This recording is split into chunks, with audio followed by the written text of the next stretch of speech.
Bemorlar juda ham ko'p insonlar eflin, deksametazon shu tabletkalarini doimiy o'zi ichib yuradi. Bu holat juda ham noto'g'ri. Biz har doim shifokorlar aytamiz, bular doimiy ichiladigan dorilar emas.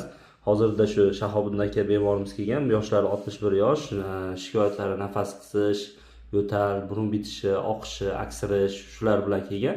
15 kunlik lecheniya yozdik. 15 kundan keyin holatlarini hozir o'zlari aytib beradi, xudo xolasa.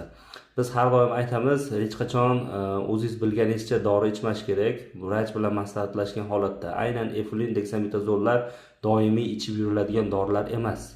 Bular og'ir holatda haqiqatan qo'llaniladi, lekin uni doimiy qilib yurish kerak emas. Shahobiddin aka, qanaqa holatingiz bo'ldi? Avvalo mana Bashi ukamizga rahmat.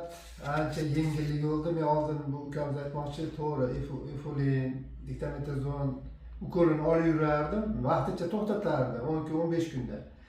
Mana shu doktor ukamiz oldiga keldik. Mana 15 kunning ichida birinchi kundan boshlandi, hamma yo'q tekis to'xtab, nafas olish ham yaxshi, yo'tallar ham qoldi, boshqa aksirishlar ham hamma yo'q qoldi, xudoga shukr. Mana ukamiz Nafasingiz qismadi, nafasim ham qismay qo'ydi, hamma yo'q, xudoga shukr, hamma yo'q qo'yib yubordi. Deksametazonni qanchadan beri olib yurardingiz? Deksametazonni 1 yildan beri olib yurardim. Mana shu boshlanganda ukolini olardim, 10-15 kundan keyin yana bir olardim. Vaqtinchalik to'xtatar ekanda endi ular. Tushunarli. Shuning uchun har doim biz aytamiz, imkon boricha unaqa dorilarda muntazam olib yurmanglar.